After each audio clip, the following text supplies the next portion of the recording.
వరము పొందిన కుటుంబం నీ సన్నిధిలోనే నిత్యము స్థిరపరచుము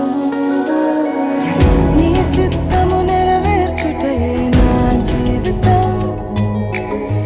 నీ పాదముల చెంత చేసెద